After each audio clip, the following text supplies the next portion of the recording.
Hi, Ann.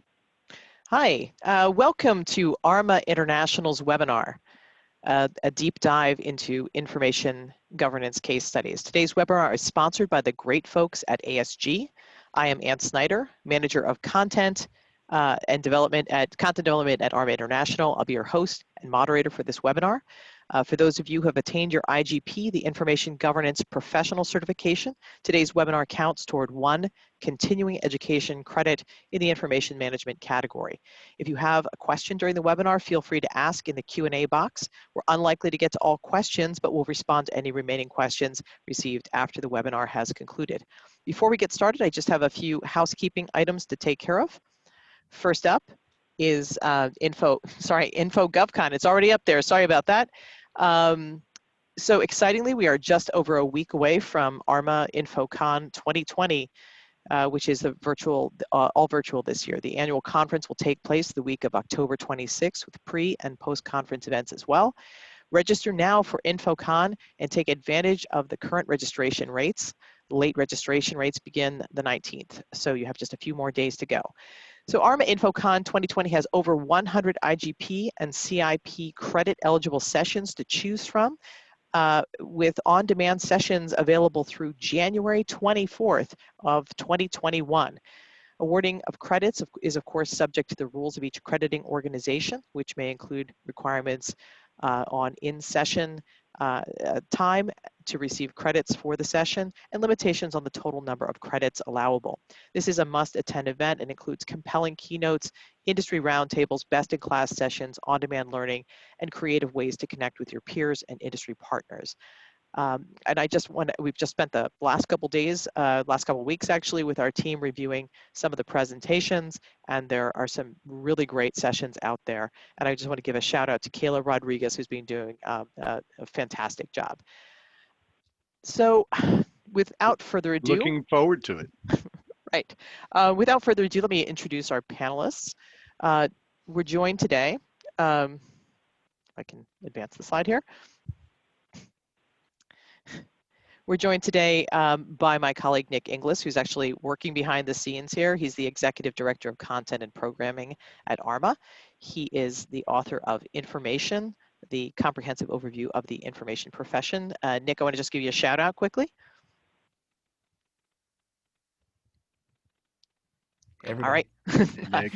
Hey, Nick. And we're also joined again today by Jim McGuire. He's the VP of Strategic Content Solutions at ASG Technologies. Welcome, Jim. Do you want to say just a couple words?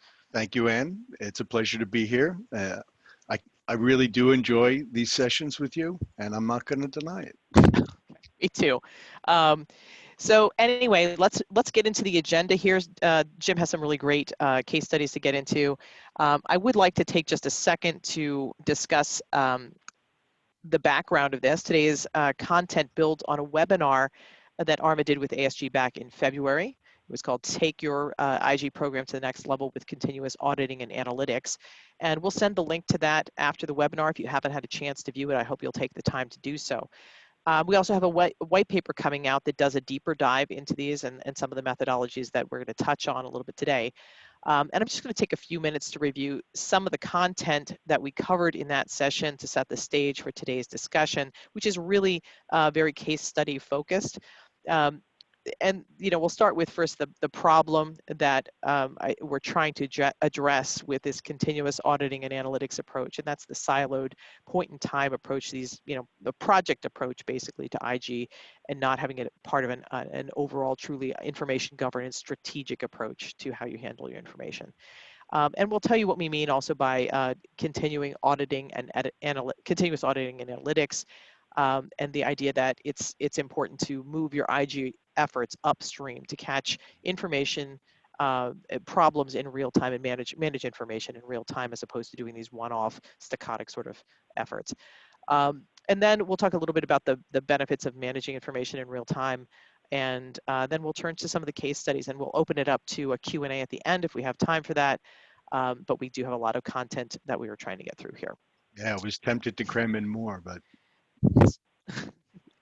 So we're going to zip through these things. So just again, this is just a quick review. So the problem that we're trying to address is this siloed one-off approach to information governance. Often, you know, IG projects get siloed in departments or as single points in time, and they end up being more tactical, not part of an overall IG strategy. But for IG to be truly strategic and to be a strategic approach to using your information, it can't be done this way.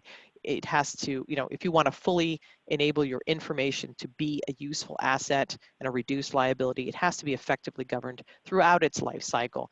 And when we think of some of the more advanced IG programs, we think of the ones that are doing IG in a continuous way. They're optimizing their programs. They're not reacting. They're in a proactive posture. And again, they're working with their information in this continuous, non-siloed way. So continuous from a temporal perspective as well as across the organization. So just these are some examples that we went into more detail on in the previous session.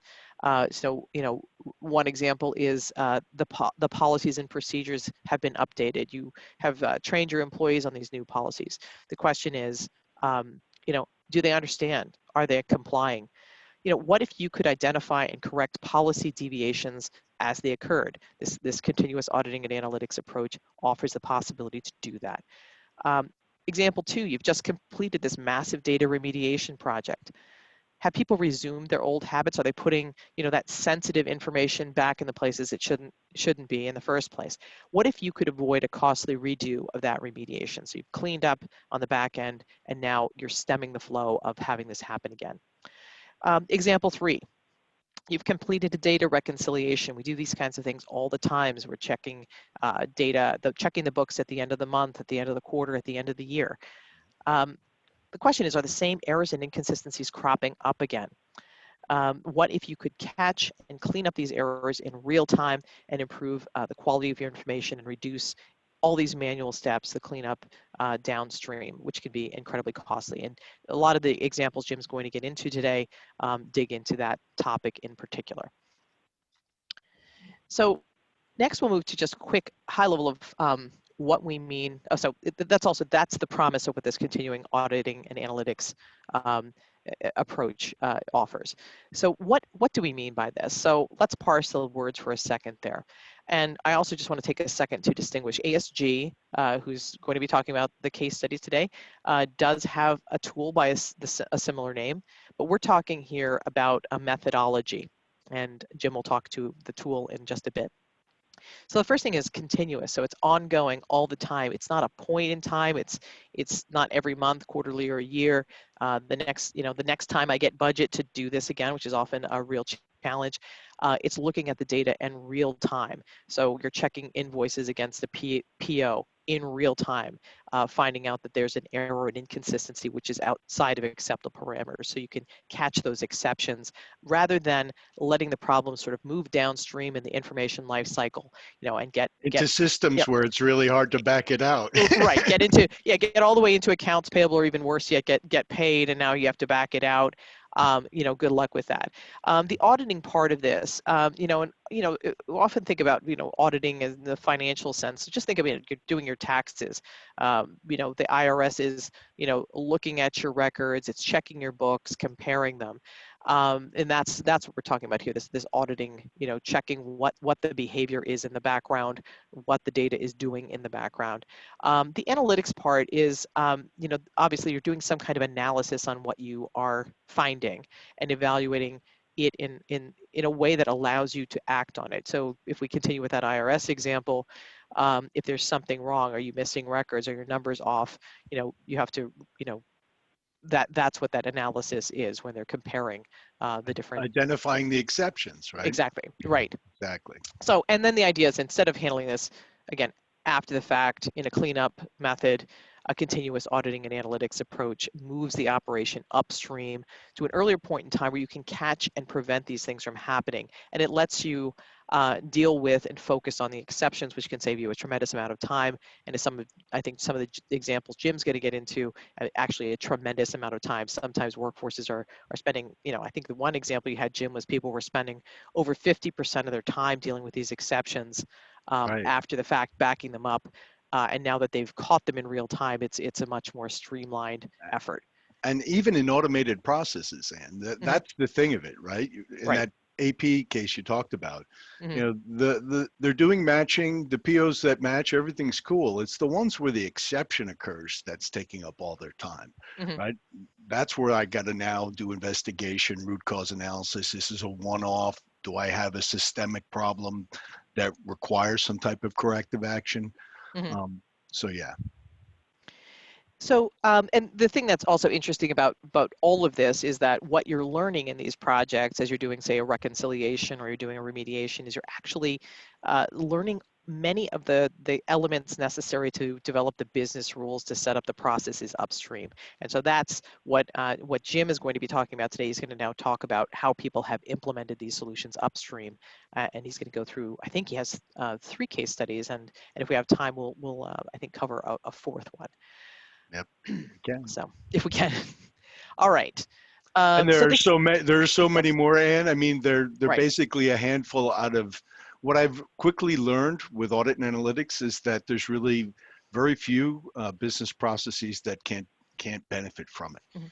And that's the thing that's really important. So some of the stuff that Jim is going to be talking about today is really finance focused, but anytime that you're actually checking, and I think you do have some other examples too, but anytime you're checking one piece of data against another where you have to reconcile that, it could be any kind of numbers checking that you're doing, it could be batch numbers, things like that. Yep. It doesn't need to be financial numbers. It doesn't have to be dollars and cents. But anytime you're doing that kind of routine reconciliation, you can use these kinds of techniques as well. So this is just the information governance, the information lifecycle, and like it's. I was asked to make this joke, so I apologize. The French horn, it's neither a French nor is it a horn. This is really not cyclic, and that's kind of an odd thing about the life cycle. It's kind of always represented in a linear fashion in this way, but I think most people are familiar with this. The idea here is, you don't want to wait until you're, downstream, you're far in the process with your information to, to start thinking about how to manage it effectively. That's where we end up doing, the cleanup projects, from the beginning, from the moment the data enters your organization at creation and capture, gets in your systems. That's when you want to be thinking about Putting it under managing it. management. Yes, Right. exactly. And you can, and that's the thing is, but the idea here again is that when you're doing a cleanup project, you learn all of the tools or most of the business rules that you need to set up the systems to manage this information as it's coming into your organization. All right, now I'm just going to move to I'm going to zip through this, but I encourage you to check out our last webinar. So this is something many of us are familiar with, a typical remediation project. You need to clean up some data stores for whatever reason. There's, rot in them, non-compliant data. So you identify these, targets that you want to clean up, and then you want to process that information in some way, index the content and the metadata, and then you do some analysis of what it is. And when you understand what it is and do this analysis, you determine what you can do with that information, what you must do with it, put it in a secure location. If it's rot, it's deletion, and so on. And then, then you're And potentially moving records it. of the deletion. Don't And forget records and records of the that. deletion, of course. So the target in this case could be, deletion if it's rot, or movement to an outside retention system, or system of record, document management system, a data lake if you're going to repurpose the information. But all too often that original source, that original target, the cleanup target, gets muddied again, and you have to clean it up again. And the problem with that is, you very often get pushback in budgets. Didn't we do this just 5 years ago? The great part is that if you've done a project like this, you've done a remediation, you already know the business rules, or at least some of them, that can allow you to, again, address this upstream. So things like where your data is, who the stakeholders are who need to be present to make decisions about it as you're cleaning it up, and what the analysis rules are. If it's A, it goes here. If it's B, it's rot, it gets Or if it's deleted. above this, it goes there. If it's Right, below that, we don't take action. So those right, thresholds and exactly. right.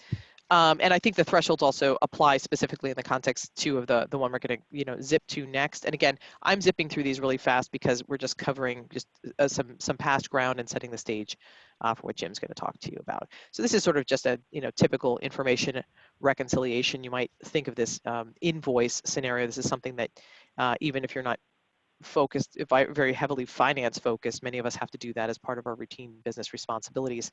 And it's just a very familiar example. You've probably done something like this in the recent days, checking a receipt at a grocery store or something like that to make sure it matches up with your understanding of how much something cost. Again, this is often a very manual process in some companies. An invoice comes in and you check it, it doesn't match the PO or our business rules around it. If it's correct, it goes on to accounts payable and gets passed, it gets paid. If there's some deviation, it might be within an acceptable parameter and gets, the difference is just $1 or so on a very large amount. It may just not be worth the cost of fixing that discrepancy, so you pass it through to accounts payable. But if it's a big mistake, it needs to be corrected. Now, of course, Jim's going to talk to you about how bad it gets once it gets into that accounts payable system and needs to be backed out, or again, you have that mistake of something being paid that shouldn't have been. But the idea again is you want to move those checks upstream, automate them, have the humans in your equation focused on dealing with the exceptions earlier on, so it's easier, clearer in real time, rather than checking everything or trying to piece together after the fact what happened. It's much harder to figure it out 6 months later, like what actually happened with this thing, as opposed to identifying it when it occurred. Right. And And if you think about it, you have the data, right? It's your Mhm. PO. You know what you're expecting to pay. Mhm. So when the invoice does come in, before you go, posting into your system of record, it's easy to do Mhm. a quick check. Does the value, is it within our threshold? Mhm. Not only the value, but the terms, right? Are the terms what we've agreed upon? So there's a number of things that can be checked before you even post it into a system for payment. Mhm. Um, that saves so much work Mhm. trying to back it out later. Mhm. And so again, it's this idea. You see that little exclamation mark. The idea is just the things that are exceptions end up getting kicked back to humans to have them review. So again, it's saving just a tremendous amount of time. So Yeah, I'm going to hand this over to Jim at this point. He's going to talk a little bit about some of the drivers for audit and analytics services. very All good. right, and just Thank you. tell me when you're ready to advance, please. Okay, very good. So, audit and analytics has been a part of the DNA of the Mobius solution suite for a while. Because, early on, we are, let's put it politely, I'll try to find a polite way of saying it. We ensure the integrity of content for many large organizations. And so we're controlling the content as well as extracting or parsing that content to get the metadata, and also associating data that's not even on the content with that content. So this idea that I have all the data, I have all the content, and now I can apply logic to it is really the crux of what audit and analytics is all about. And so what's been driving the increased use of audit and analytics by our customer base has been increased regulatory compliance and risk avoidance, right? More and more, this idea that personal identifiable information needs to be kept confidential and not exposed at all to unauthorized individuals, and also that upon request that information can be expunged, right? And record of that expungement and audit clearly provided. Um, so that's kind of what I consider the traditional use case. Mhm. More and more folks are looking, they have tons of data, and the amount of data they have is only growing, and the sources of it is only growing. So this idea that they want to gain insights from these huge stores of data, whether they're in repositories, applications, cloud, wherever it might happen to be, and be able to engage with that data and actually interrogate that data, audit it, analyze it, and make intelligent business decisions based on the information that you can gather from that. And then more and more organizations are migrating to the cloud. The cost of the infrastructure is lower, which is, there's no denying that. And workloads are moving in that direction. So part of this, our solution, most Mobius and Audit and Analytics works in cloud and on-prem and hybrid environments. So that's another thing that's a really important to our customers, is being able to manage that content and data wherever it lives, not just on-prem. Um, so yeah, I think we can go to the next slide. May I ask, I'm having a hard time seeing my screen. Are you seeing that? You're seeing I'm the screen seeing it okay? very good. Perfect. All right, great. Thank you. Thank you, Ann. Yep, no problem. So Audit Analytics, it's a policy-based solution. So you basically codify the business logic in what we call rule procedures. And you can use Boolean logic, regular expressions, data dependencies, a variety of step and flow control, waiting for actions to occur. And based on that, automating content or data reconciliation, balancing, and then automatically identifying those process exceptions, grabbing the content and data related to those exceptions, and then having the ability to speed them into the hands of the people who are responsible for the remediation of those exceptions. So that's, for me, it's not just automation for automation's sake, right? On the PO side, I automate. If I have a PO and it matches, it goes through. Yes, that's a really great automation scenario. But the one that gives most people headaches, like I mentioned beforehand, the ones where it doesn't match. So really, the role of Audit Analytics is not only automating process, but truly for me, it's the automation of the exception process. And that's where the biggest value to any department is. They don't have to go after all that remediation. And when something is identified that requires attention, they don't have to go hunting for the content. It's all provided right to them. And this helps the customers using the solution strengthen their internal controls, make sure that they have mitigated the risk that otherwise they'd be faced with, and helping them drive positive business performance results. And also, just in addition to sort of, just addressing the exceptions and doing this in a more efficient way, it just increases also the reliability of your information if you know it's being checked in that way. So you could trust that data in a different way than if you know it's fraught with the exceptions that you catch every quarter, every year.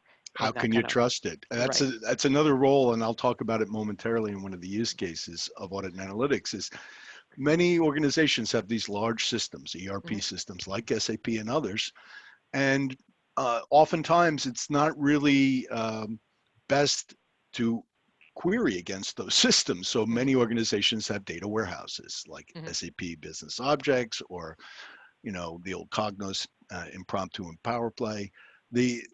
They're putting the data from SAP and other data sources into this data warehouse and querying against that. Well, do you trust that data? That's another role that Audit and Analytics plays for many of our customers. Is it knows the data sources, it knows the rules and the logic. It can validate that the data that's in your warehouse is correct, and if it's not, alert you to any anomaly. So for me, trusting that data you have in that warehouse is what makes it really valuable. And most organizations go through quite a strain in developing a data warehouse that they can really trust. And you'll notice on the wheel here to the right, these are some of the use cases that typically are used, Audit and Analytics is used for. But like I said beforehand, there's no limitation. Yeah, I think that's really important. So as Jim's talking to you, try to think not just of limiting. Don't just limit yourself to these financial scenarios. It's much broader applicability of these principles. So are you ready for the next slide? Yeah, we have a video coming up. I know that you're very excited about, Jim. Yes, I am. And this, we going back a couple of releases, we included a REST service, right? So our Audit and Analytics has bi-directional integration with not only Mobius, but our Zenith platform, and can really integrate with any Spark data source, Hadoop, HANA, anything. And with that REST service, now it's bi-directional. So it's not just Audit Analytics kicking off a service or invoking something. It's also listening, right? It's taking action, it's listening, And for me, that bidirectional, I'm auditing a process. I'm determining, the exceptions, and then guess what? At the end of the week, end of the month, end of the quarter, I'm sending the KPI reports, right? Mhm. That people need to sign off on. That's really powerful. Mhm. It's auditing and the reporting that people need to Mhm. get the job done. I think everyone understands the benefit of automated workflow, so Mhm. I'm not gonna go too deep on that. But for me, that's one of the big things here is audit and analytics can invoke workflow, whether it's Mobius's workflow or other workflow engines, Mhm. as desired, and Okay. using that very reliable REST service. So. So I'm going to move to the video, and Jim, if you can just introduce this for us, that would be Yes, great. this is a short video that was introduced at our Evolve conference Mhm. last week, and thank you for participating in that Sure. with us, Ann. Um, so really, in this use case, it's a rather large national insurance company that uses SAP as their core system, but they have about 250 other systems that feed into it, Mhm. and they need to make sure that those general ledger entries that are making it into SAP from all these other systems are correct. Because if they're not correct, it won't let you post them Mhm. into SAP, Mhm. and you'll have to do a lot of remediation to determine where that Mhm. exception lies before Mhm. you're able to post. And So that was the one use case it's going to show here. They mhm. quickly took this and applied it to that data warehouse use case I just Mhm. mentioned. So Okay. And I just want to emphasize 250 sources of data. So let's take a listen here.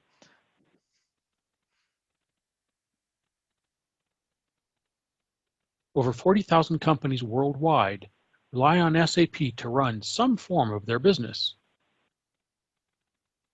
We will discuss one customer's journey from frustration to confidence when importing data into SAP financials.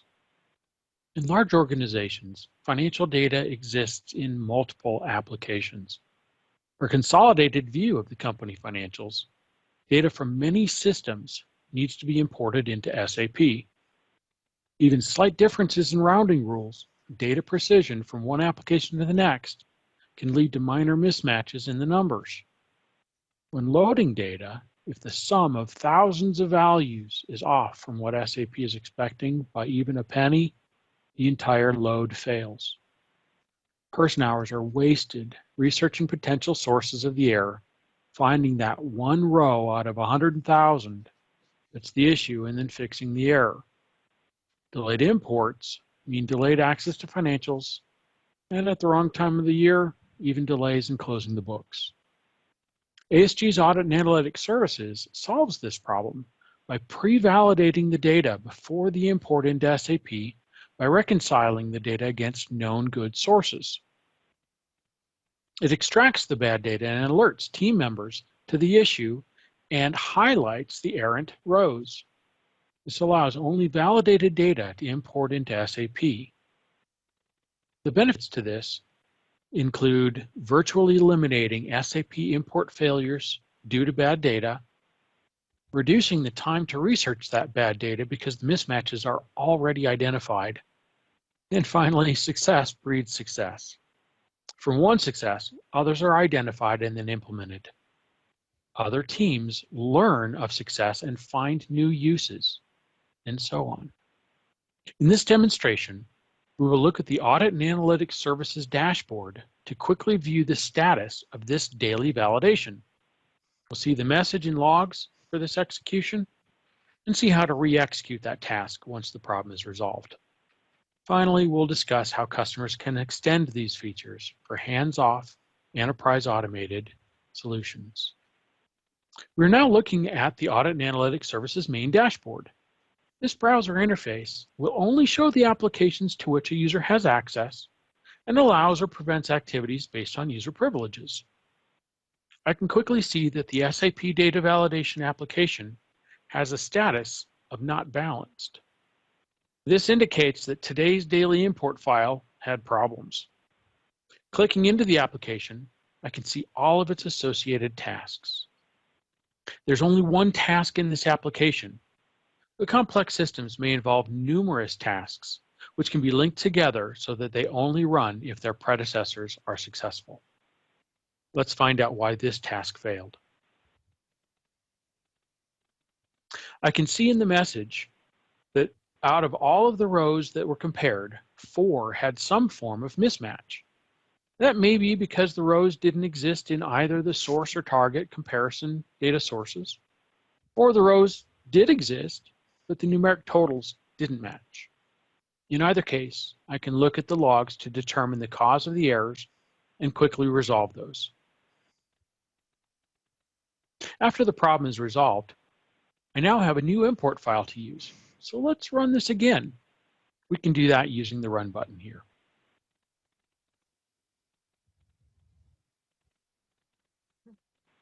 We now see the status change to balanced, and that file is now ready to be imported into SAP. In today's world, the pace of business is hectic, and manually running rules and checking their status is a luxury many of us do not have. That's why for this particular customer, they use ASG's Xena orchestration platform to automate the execution of all of their audit and analytics services tasks. In addition, critical success and failure results are directly emailed to the key stakeholders so they can react quickly. It's possible with ANAS to relieve hours and weeks of tedious manual work, improving the speed and quality of these processes, all with a solution that is auditor friendly. Good stuff. All right. Near and dear to my heart.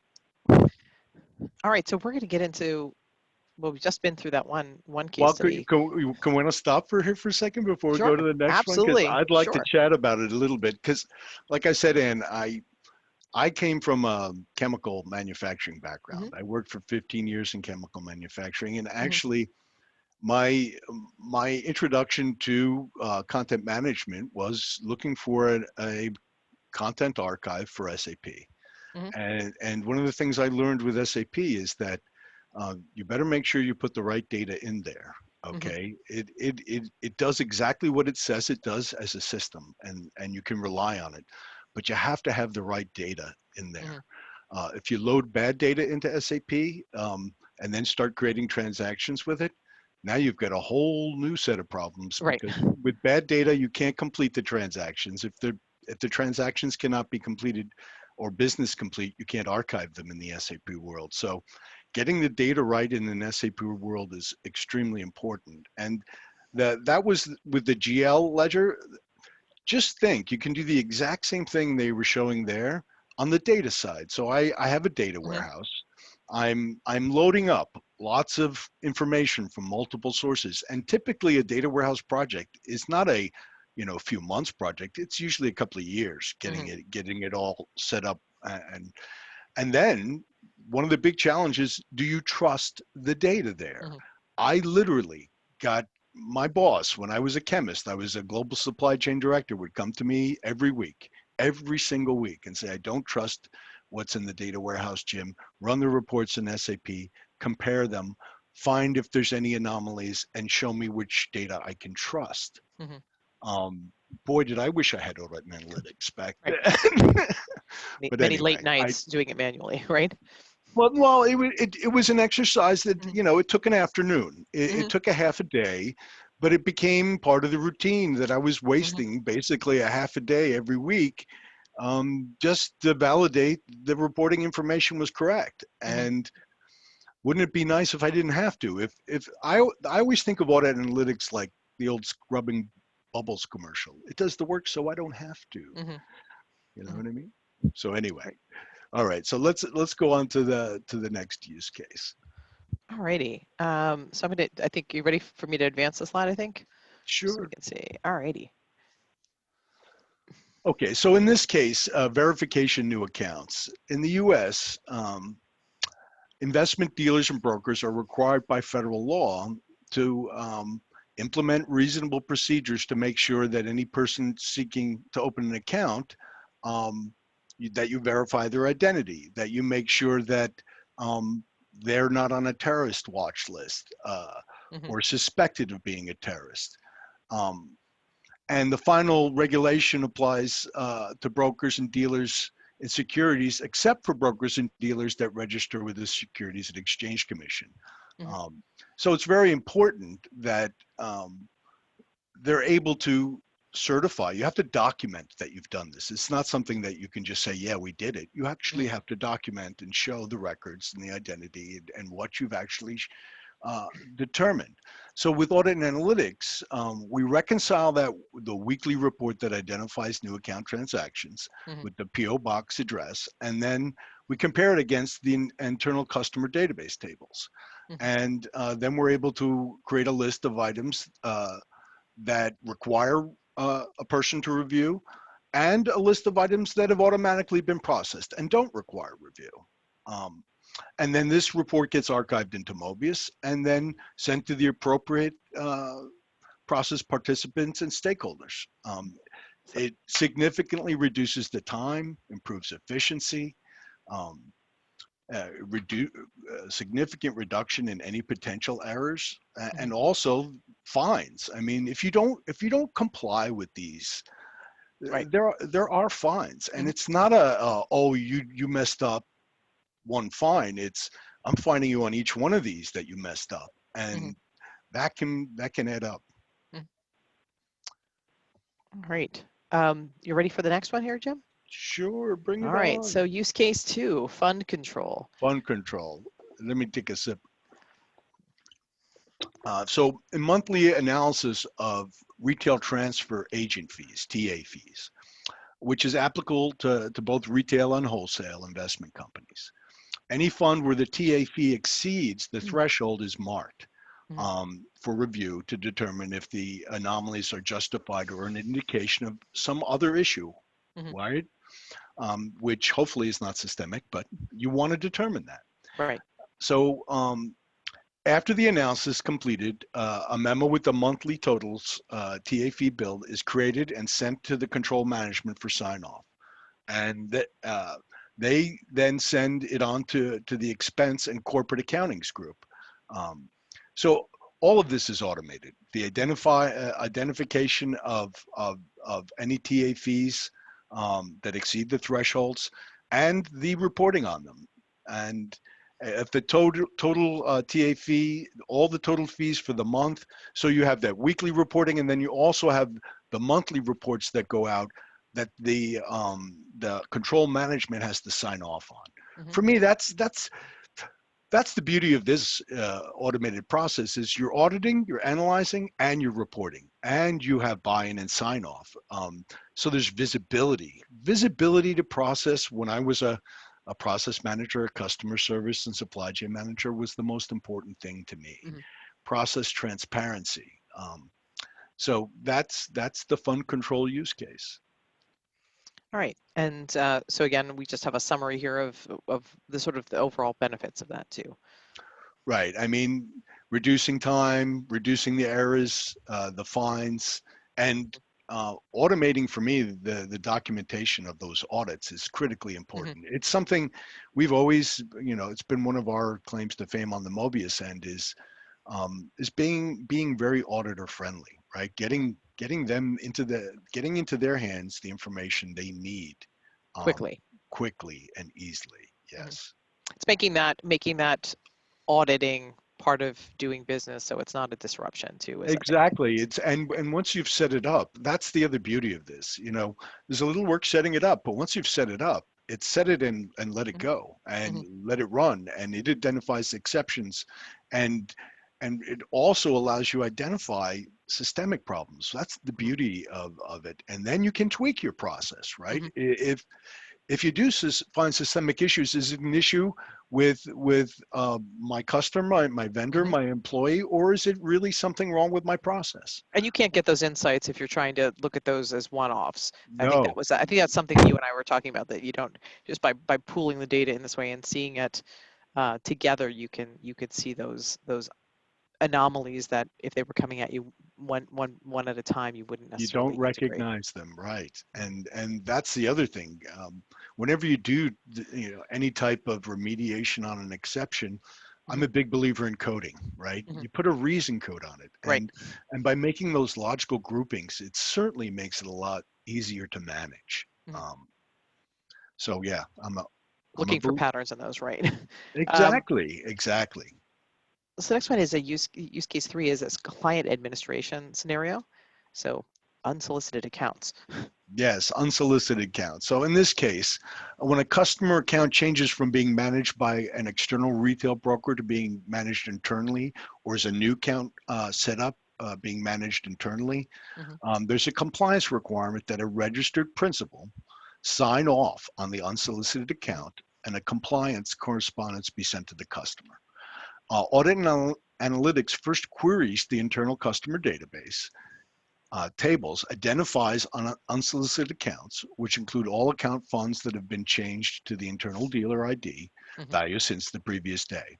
Then unsolicited accounts are then checked against a workflow database that tracks if the principal has signed off on the request, if the principal sign off is complete, if the customer has requested correspondence, and if the customer's request for correspondence has been completed.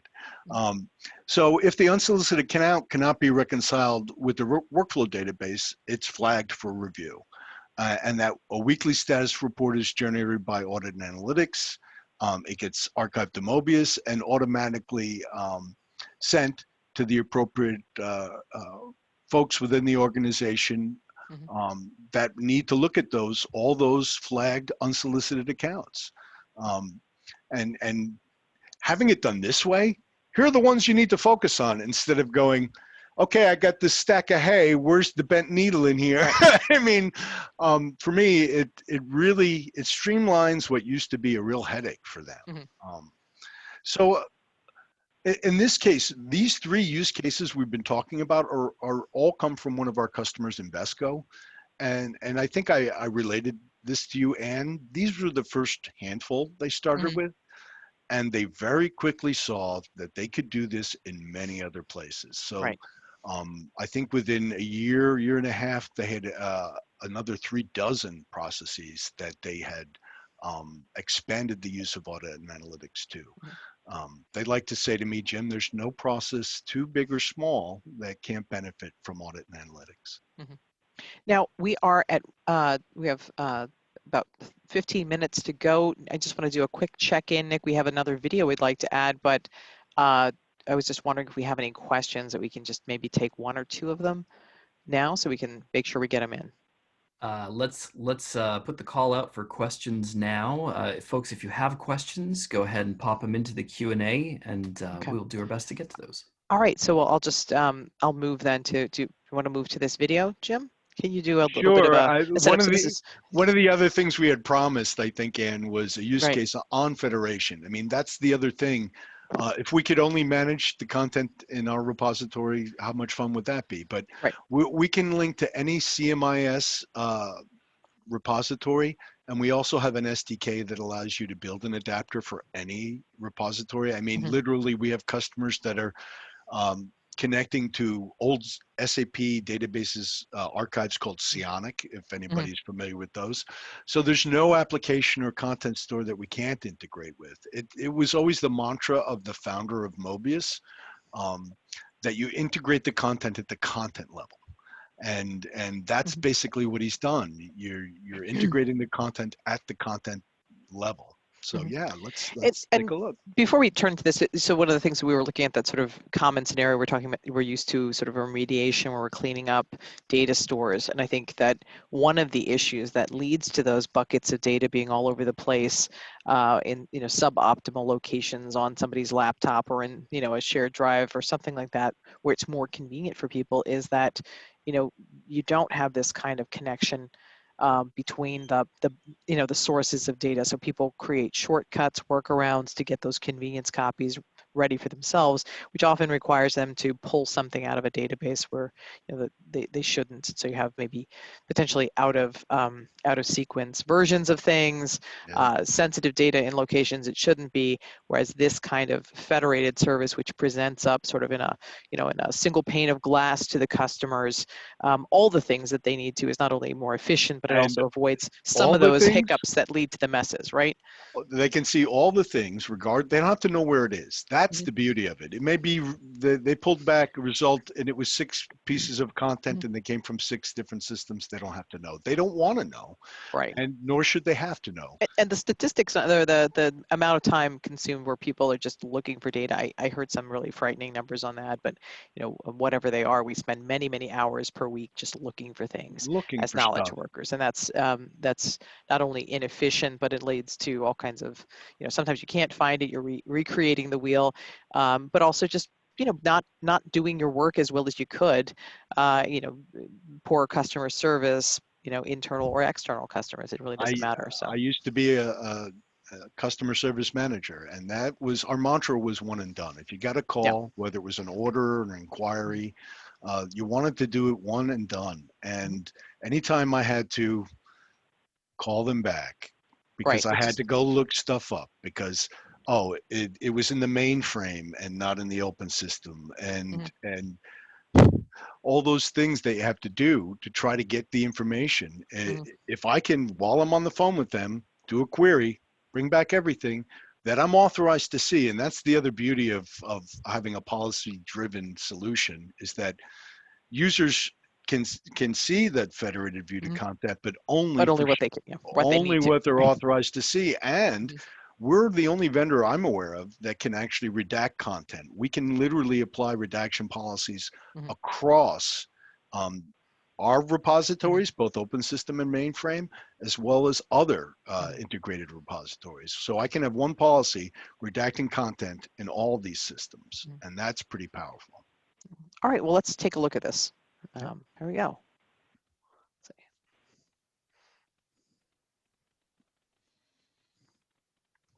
Today, organizations need to be faster, smarter, and more innovative than ever to succeed in a constantly changing economic environment.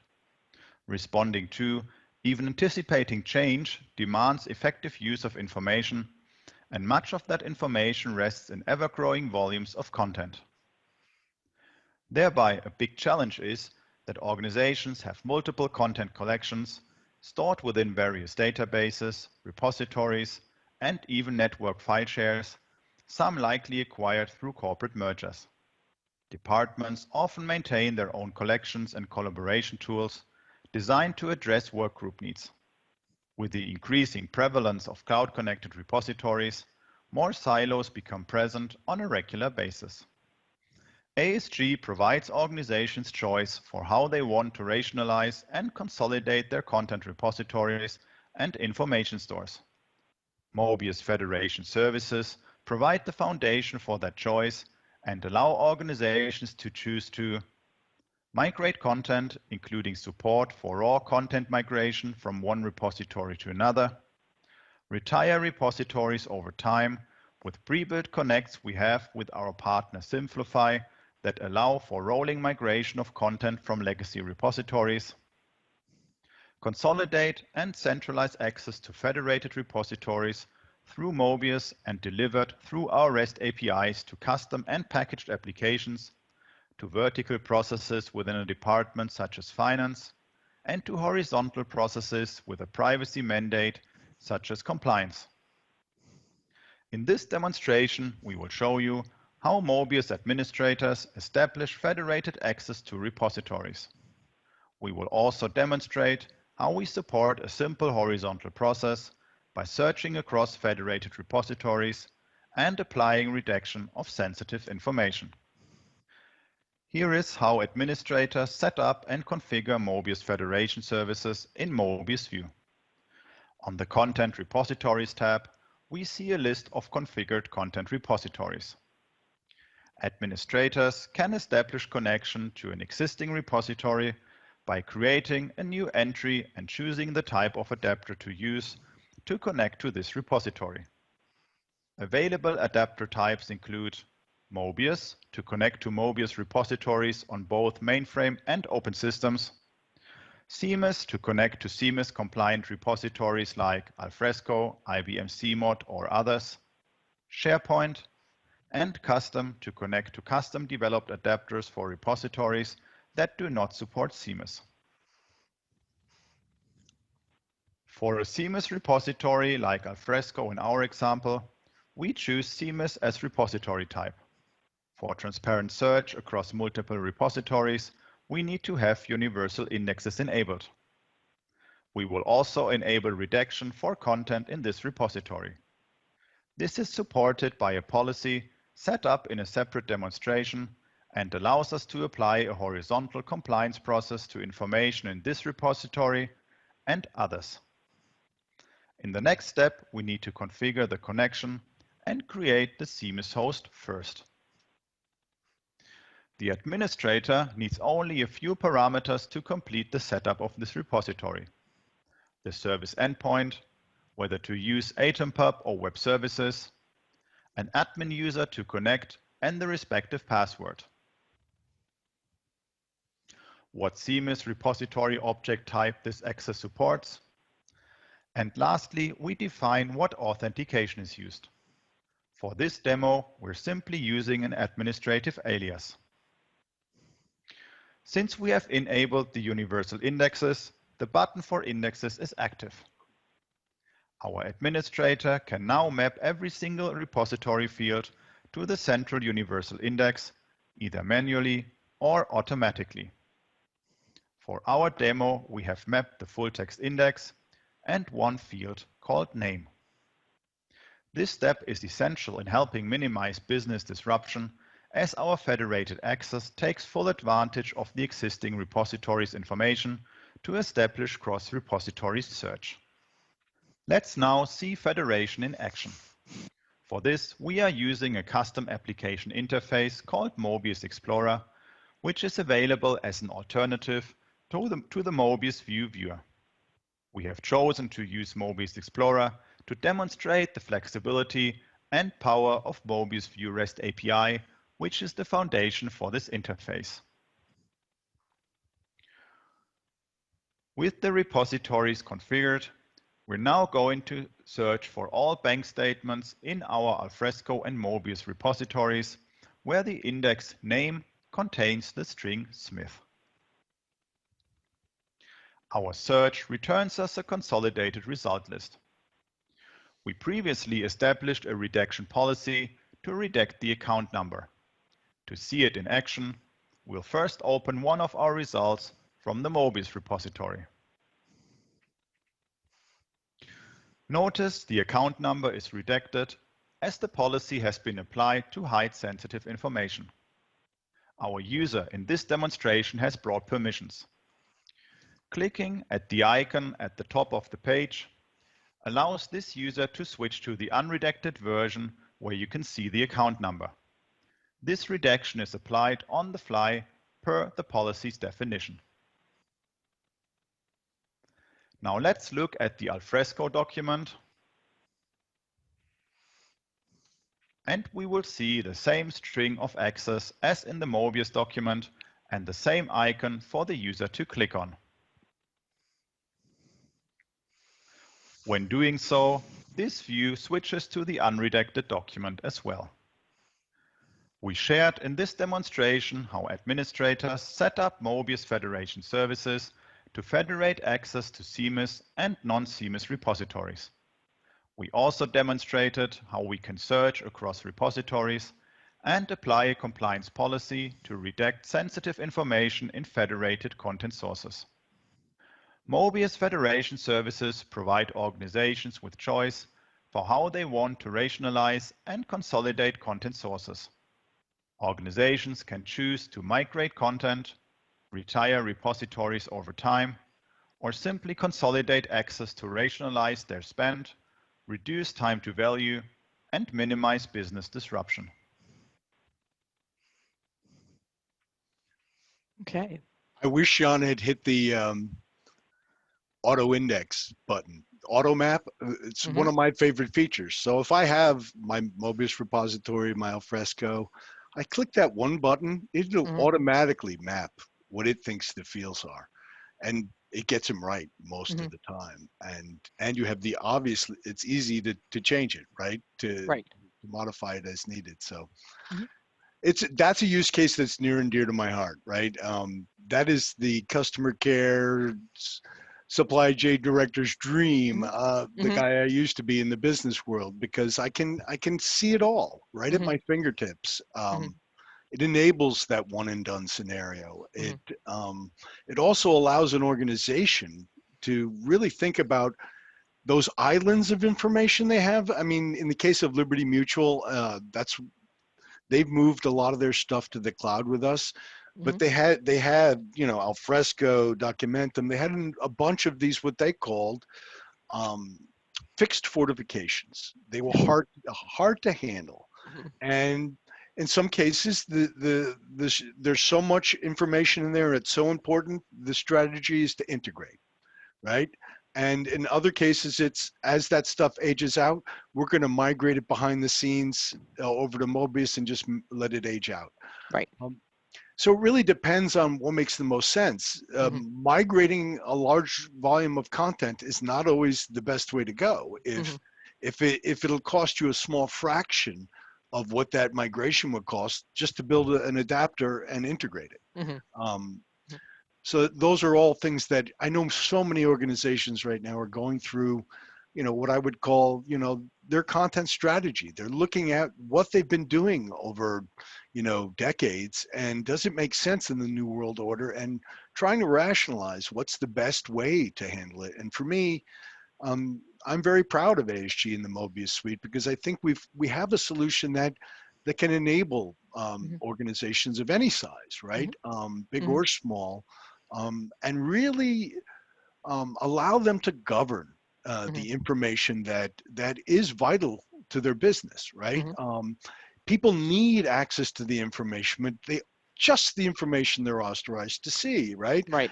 And that content needs to be managed seamlessly without me as a user having to think about it, right, through its life cycle, so that it can be managed and, as needed, used for audits, legal discovery, whatever it might happen to be. And also, when there is a case or an auditor, I need to be able to put those records on hold, right? Right. So they Absolutely. can't be deleted in the midst of a litigation, et cetera, et cetera. And then manage them through their life till it's time to dispose of them. And then that's the other thing. Organizations that keep information longer than they really need to are also exposing themselves to risk. Right. So making sure it goes away when it's supposed to is really important. I know I'm rambling, aren't No, I? you're not. No, I'm just seeing the time. I just want to touch base with Nick and see if we have any questions that have come in. Maybe we can grab one or two. Nick? You have done such a wonderful job of explaining things that people are simply dumbfounded. No, I kid. We haven't had any questions come in because you've both been so on point in explaining this. Hopefully the comments are good, but so anyway, well, thank you so much. Jim, I would like to thank you once again, and always a pleasure, and you know, it's always great working with you, and I just would like, you know, everyone to, you know, keep in mind that there are sponsors out there who are sponsoring content like this, and you know, supporting you in your professional development. Just keep them in mind. And I would love to see everyone at the conference. I hope you take the time to register, and see you in less than just a little over a week, less than 2 weeks to go. And Nick, do you have anything to add? Any hoorah for conference? I hope to see everyone there. It's going to be incredible. I can't wait. It's looking great. We have just some tremendous keynotes, but all of the core sessions that I've just looked at are just absolutely fantastic. So looking forward to seeing you there. Jim, thank you so much. Likewise. Thank you, ASG, and we're going to close this out. Thank you, Ann, and thank Thanks. you, Nick, so much. Pleasure's mine.